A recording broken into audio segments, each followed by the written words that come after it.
we've gotten quite a bit into the takeaways and some of the instant reaction, but I want to see some of the film and some of the screenshots, Vince, that you've got to kind of walk through, because to my eye, there's a lot of things that look like, oh my God, the world is falling. But you go back and you rewatch them and you see little things. I think for you, who's coached a lot of these positions and been around these guys, that you say, okay, You never saw tweak anything this, that tweak like there. effort. You never saw anything effort wise where you're saying, "Oh my god!" Like the only thing that I would say effort wise is Jacory Brooks on those kickoff returns where he's just looking at the ball and he has to suddenly take a knee or whatever. I mean, that's the only stuff in my opinion that's effort, and it's hard to coach effort.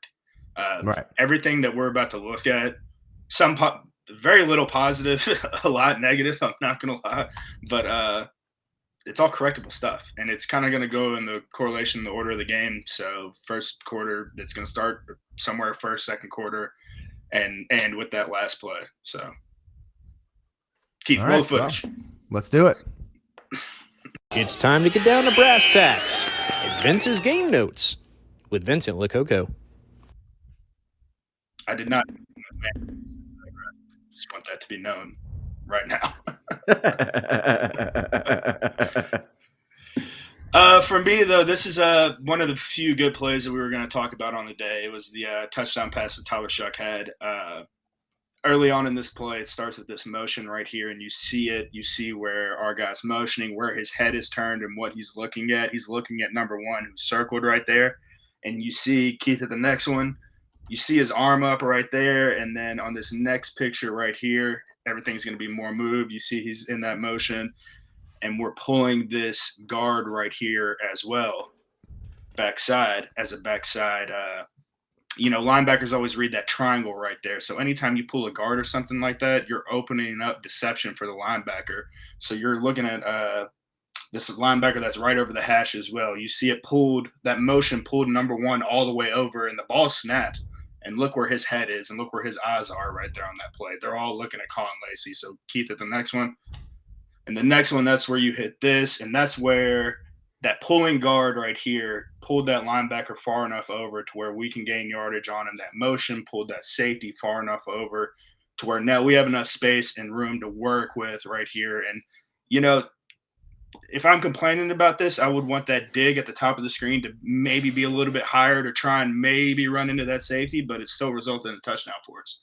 So that was one of the brighter spots, on the day. Outside that, I think everything else is going to be negative in this. So if you expected a positive fest, this you came to the wrong podcast for that one. To just put a little cherry on this was actually one of the plays designs that I noticed, because I'm a sicko and I actually watch O linemen when I'm at a game in person. Yeah. I thought the misdirection concept on this was sexy as hell. Oh yeah, the pulling guards and stuff. I'm sure you got that from Coach P, but that is like, it's so hard for the linebacker being in that situation to read that triangle when you're taught your entire life.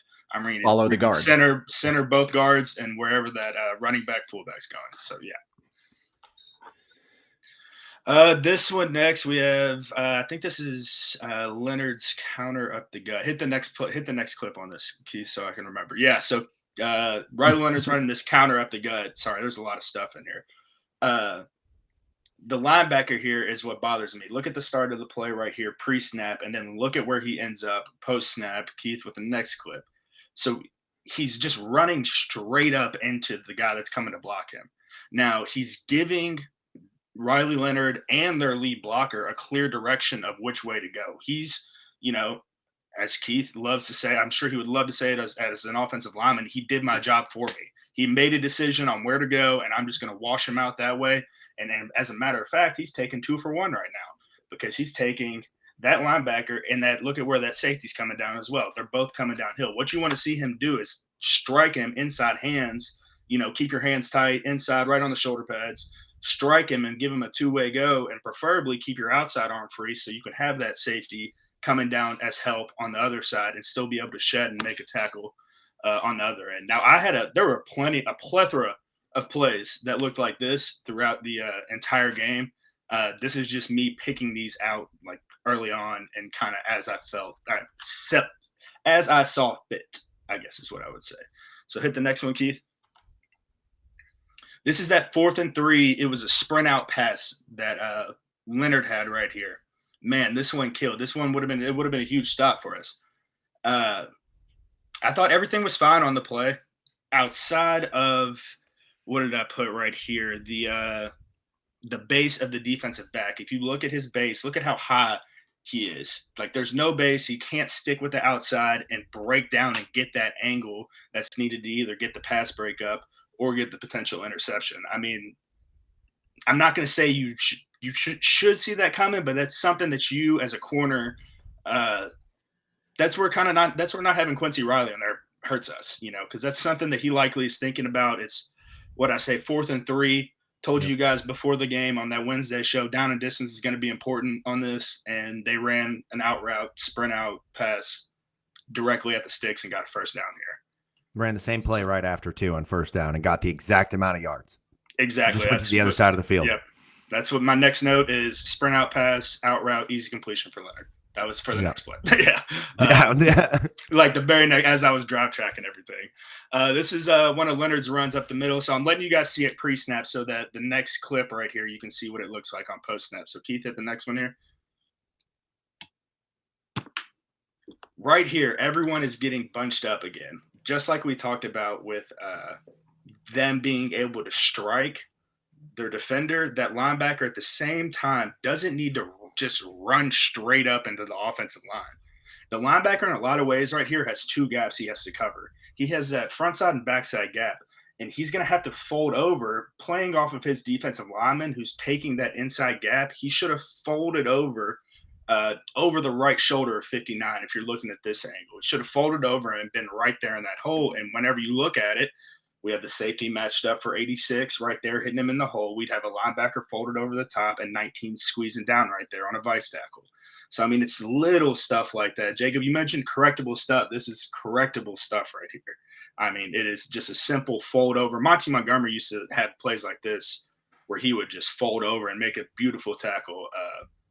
But, yeah, it's a big mistake, just running too far up into the gap, essentially. Keith, hit the next one, unless you guys have comments. No, go ahead. Only comment I have is, you know what else is a correctable behavior? While we love you listening to on the audio version of the podcast, for this segment, get over onto the YouTube and watch this. It enriches the experience so much more to actually be able to see this footage and walk through with Vince what he's talking about on this. So I will take this little brief moment of time, plug the YouTube channel, even if just for Vince's game notes, and you can enjoy the rest of the podcast via audio medium. Could not agree more with you, Keith. So what we're looking at right here, I'll break this down in football terms. We're looking at a 3-by-1 FSL formation. So it's a 3-by-1 being there's 3 receivers over to the boundary, and there's 1 receiver being the tight end to the field right here. And it's FSL, meaning formation to the sideline. So the strength of the formation is to the boundary of the sideline. So likely right here, this is the blown coverage play with the corner to the top of the field on the 30 right there. Man, it's very frustrating because we likely locked this corner right here with the tight end closer to us. And, the safety's going to have middle of the field right here. We have a guy in hook curl. We have a guy in the flats.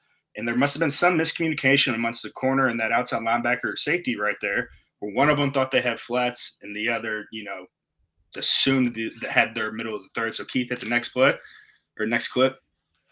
This is a better view and angle for you to see it right here. Devin Neal has to take this guy coming across his face right here. And we just leave a complete free hitter. One, we should have had hands on that receiver right there with 2-hand shuck him, do something to get him off his track, possibly leading him closer to that corner, making it an easier play for the corner. If you can imagine him back there in that other part of his third. They call seams and stuff like that a cover 3 beater and everything. And here it is right here, plain as day, a cover 3 beater. Yeah. This one was really frustrating because it was clear that, and without pointing at my screen here, but I think it's D'Angelo Hutchinson who's kind of parked in between your 2 circles there. Yeah. Devin Neal up top. And then I believe it's Ben Perry, who is the outside of the 2 guys in that circle. There is clear communication between Ben Perry and D'Angelo Hutchinson that they are about to pass a defender off and nothing happens. They both just stand there and the guy goes right by both of them. And very instantly, they both quickly realize what's happening and it's too late at that point. So it was really Devin Neal took the guy obviously running across his, like you mentioned, running right in front of him, and he ran right at the middle with this is execution at its finest right here of how this play is supposed to be ran. Or so I assume. That's what it looks like in Madden at least. No, yeah, for real. Football, when you run it right. Yeah. So exactly. Two frustrating things on this. One, no pressure with 4 defensive linemen. This is look at this pocket. Beautiful pocket. Yeah. A beautiful pocket to step in. Notre Dame's offensive line did a hell of a job against a very tall task. Also, and this is, I don't know if this is and you'll know more about secondary play than I, Vince, so I'll ask you. I'm not seeing anyone up in either of the outside thirds. We sure this is cover 3 and wasn't some sort of modified drop cover 2? And what we I just was didn't thinking drop. with that, it could be some drop 2. It looks like, but what I was thinking in my head was they likely locked that. With a lot of teams like to do with it. If there's going to be a tight end, single tight end right there, they'll just go ahead and lock him with that corner and move that safety over, which in my head is Devin Neal taking the middle of the field and then bringing everybody else down on the other side, which is why you see an outside linebacker and another safety in a corner over there. So in my head, I thought they locked that right there. Devin Neal's dropping back. And then if you can picture a corner being back there in that other third, that would be his third. Now they know, they probably call cover 3, and then the corner being probably, I think they call it a nub. I don't know if he's gotten to a nub set or just a little bit behind the linebacker, essentially off to the linebacker here, DB here. Mm-hmm. It's how you picture it. And he probably got there and said, "Hey, lock. I'm locked on tight end right here. Locked on tight end." Probably communicated that to the safety, and that's why Devin Neal, you see him leaning more towards that guy coming across his face. Yeah, is how I looked at it. Otherwise, he would just be passing that off to the other third. Keith? Yeah. Exactly. I highlighted this because it is just gold right here. Yeah. I mean, that's exactly right. Hands up, face in the dirt right here. I mean, does it get any worse than this? Coach 30 calls this pissing down your leg right here. That's what this is, man. You turn around and you piss down your leg. A lot of people did that today. So yeah. All right. What we got next? This one right here. I think we have a heavy pressure right here. So look at preset, everything like that. Keith, hit the next one. Yes, we do. So we have a guy that was clear. Keith, go back a clip for me. You see I think it's number 6 back there. That is coming up on a blitzer.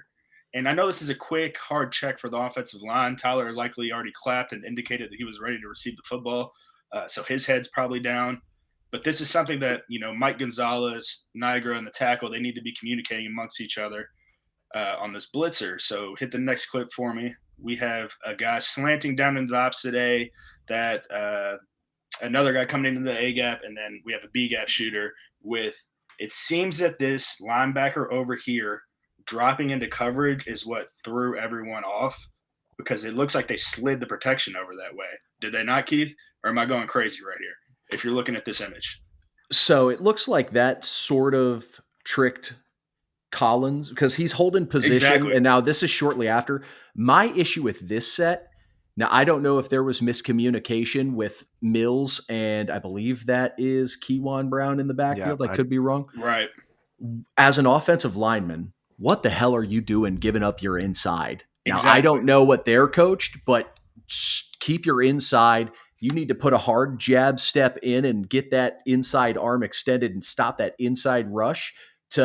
If your running back's not helping with the chip, okay, you now at least have the outside guy coming after your quarterback. So it buys him exactly a little bit of time. So that right there, Monroe Mills, that confused the hell out of me. And hit the next clip, because this one will confuse you even more. Look at this bunch up right here in the inside.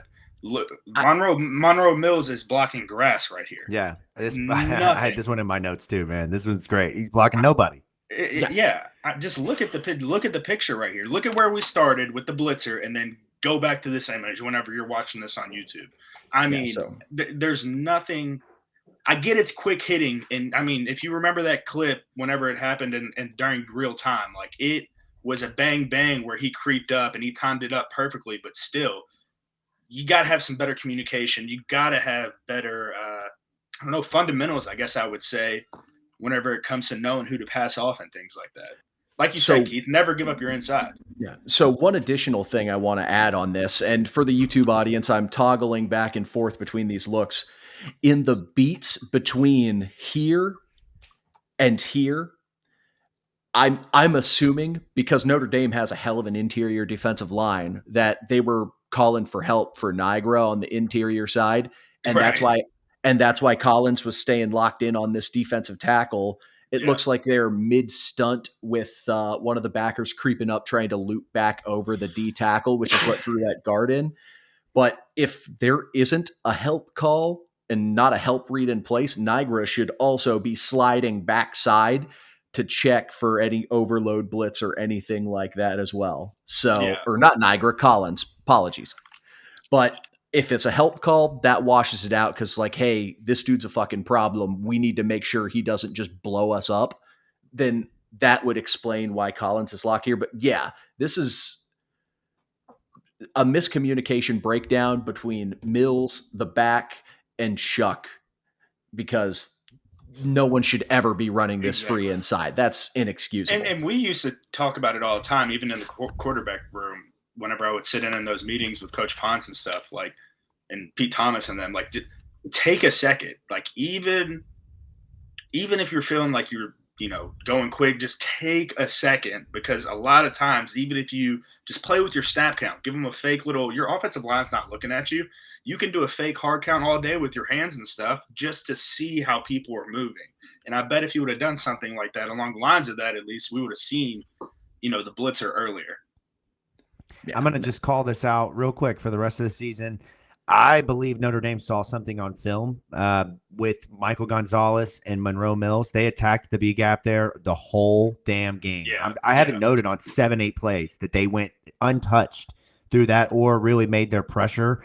I'm going to watch that, just calling that out for the next couple of weeks to see if other teams don't try to replicate sending blitzers through that portion of the offensive line. I think that's a good idea, Jacob. I think that's definitely something to watch out for throughout the season. That's partially. I think you're going to see that a lot with teams that have elite interior defensive linemen, where a center is going to need that inside help, because then as a guard, if you're help side, your priority immediately becomes helping the center and kind of putting the tackle on an island. So you can get played with that way. But this just looked like a creative stunt, and not good. Not good take. Hit the next one. Go to the next one. What do we got here? This is the second positive out of Vince's game notes. Everybody, round of applause on this one. The second positives. Proud of you.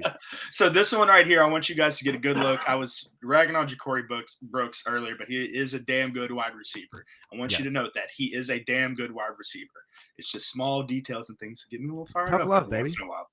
But look at where he is at on the field right here. He's at the boundary, he's backside and everything, and even his route is not where he ended up. This is phenomenal wide receiver play. This is exactly what they coach in that room. Keith, next clip right here.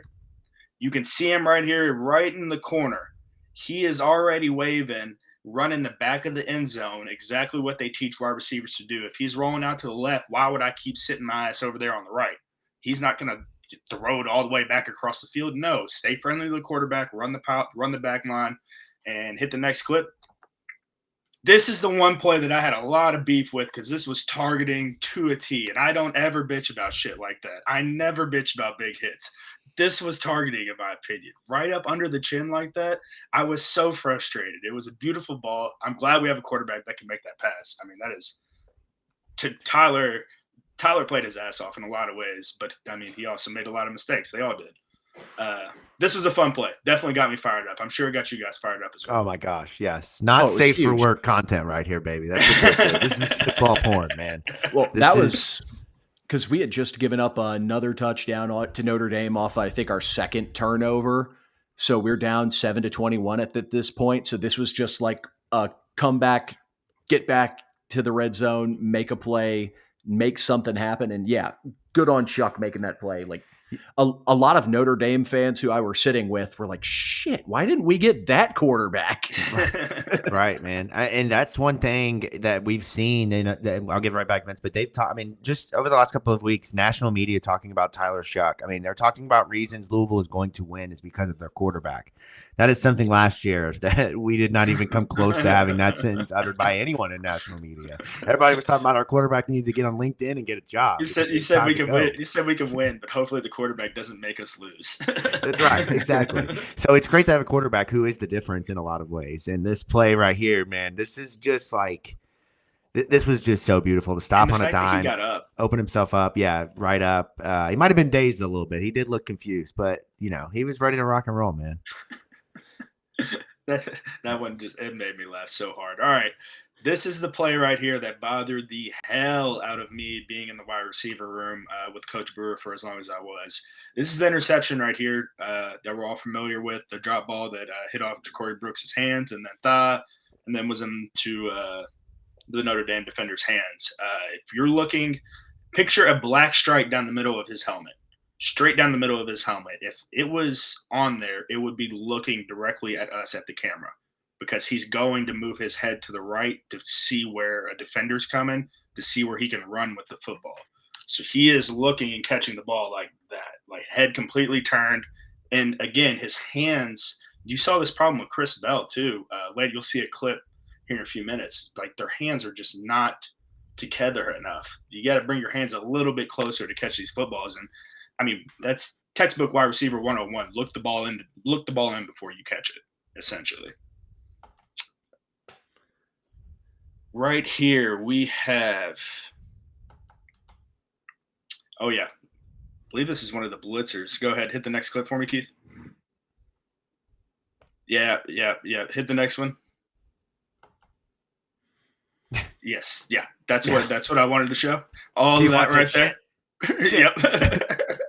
Well, I just wanted some of these, like whenever I was putting them together, I'm like, oh, this would just be funny to sit here and watch everyone's reaction on seeing the immense pressure. And again, go back, where'd this pressure come from? Came from the inside. I mean, look at the guard in the center right here. Go from the start, Keith. Go at the start. First clip right here, you're looking at the shade over top of the center. And then hit the next clip. Completely beat across his face. That is unacceptable out of the center position.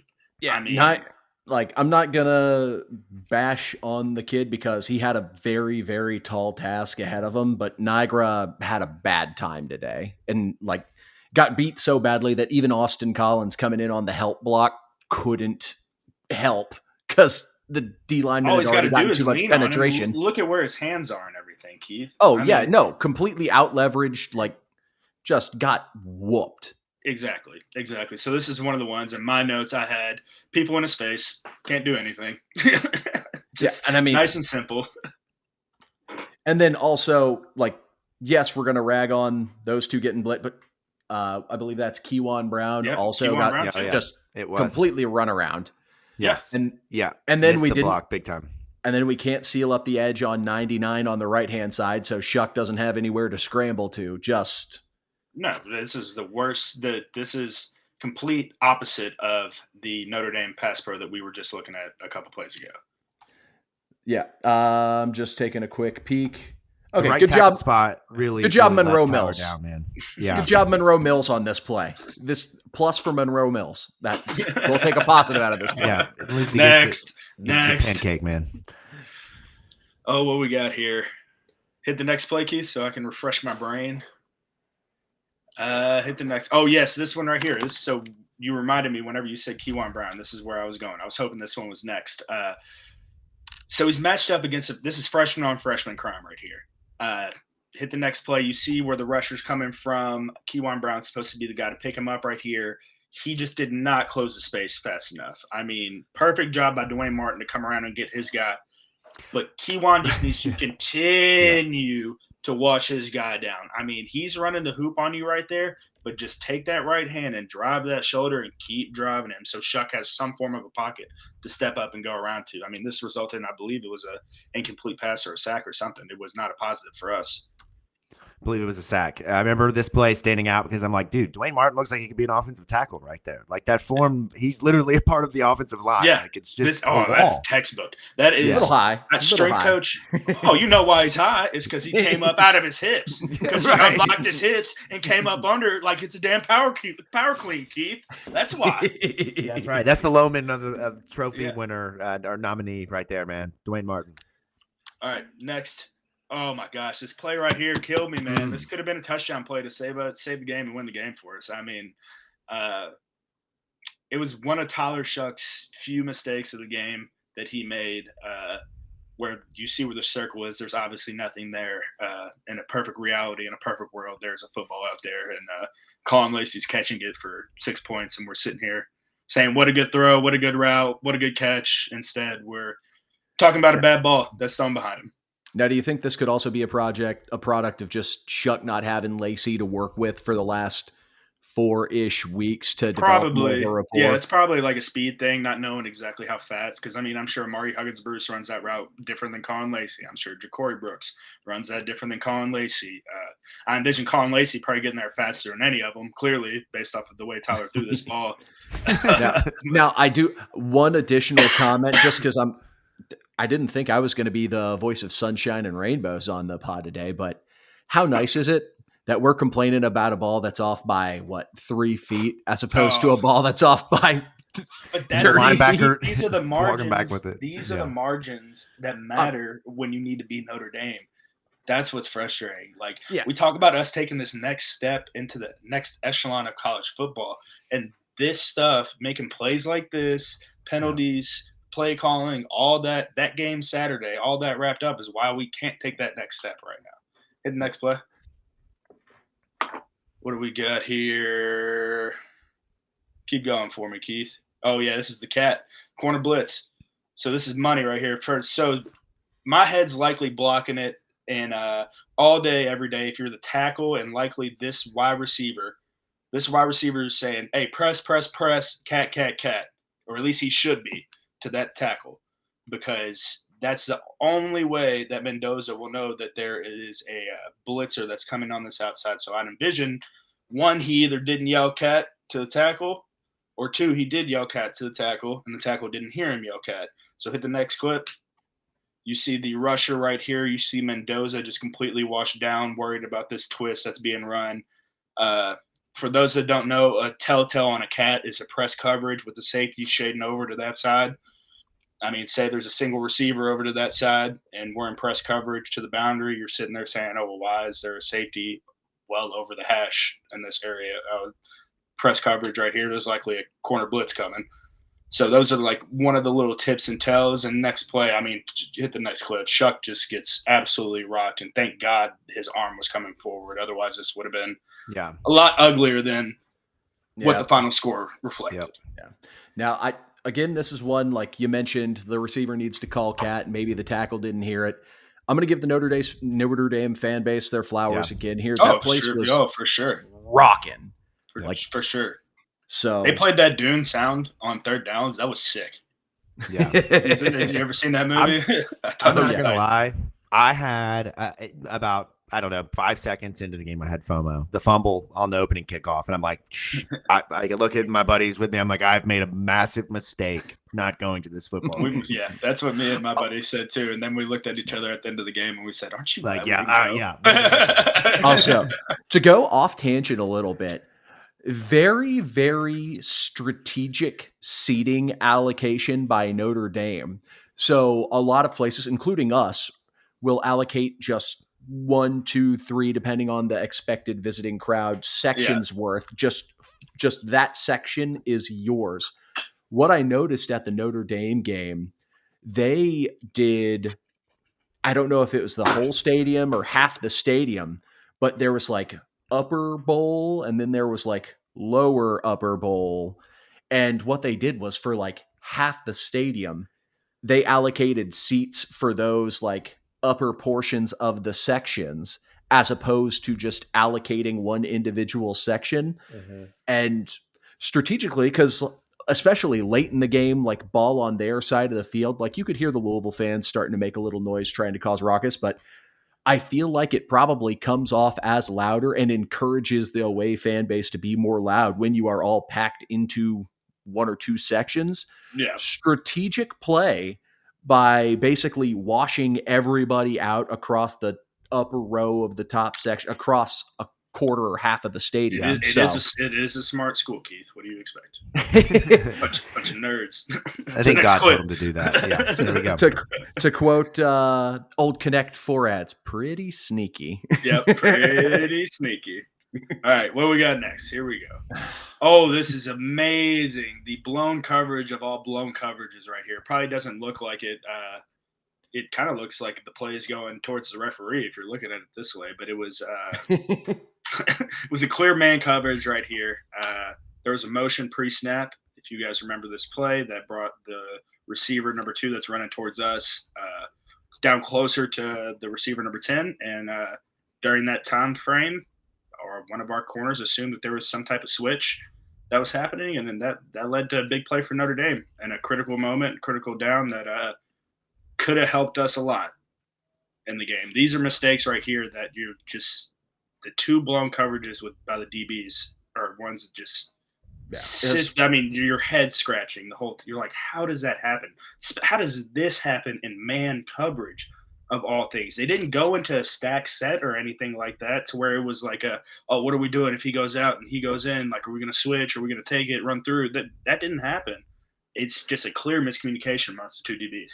Yeah, and it's especially frustrating because I think this was because Notre Dame only scored on 2 complete drives throughout the course of the game where they didn't have a short field. I think this was one of the big plays that allowed them to get that second full drive of a touchdown. Just frustrating. Oh, what do we have here? Oh, this is the screenplay. So this screen pass right here, every single defensive lineman we have took the cheese. Mm-hmm. I mean, they took the cheese hard right here, and I mean, the offensive lineman threw them to the wayside, and I mean, they got out on their track, and it was game over from there. See if we have another angle with this. Hit the next one. Well, we have this the is it right here. Yep. So this is just miserable. Go back and look at TJ Quinn at the start of the play, and look at where TJ Quinn ends up at the end of the play. Yeah. Fantastic job by Notre Dame's offensive line. And this is where, stars don't matter. Yeah, they kind of do. Because when you get 4 and 5 star offensive linemen, they're guys that can move and run with guys like Jeremiah Love. They're 5'2", 40-yard dash guys, 5'1", 4'9", 40-yard dash tackles that can go out there. And they're not looking to cut block you. They're looking to run through the middle of your face. Yeah, and just straight convoy. You have a great job of, I think that's 50, sealing off the inside. You've got the tackle washing out Quinn.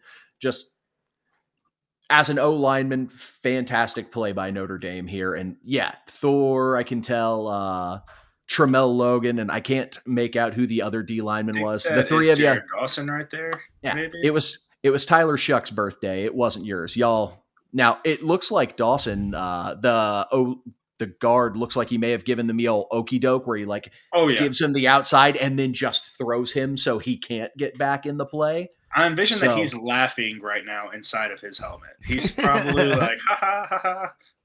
Oh, yeah. Got you, suckers.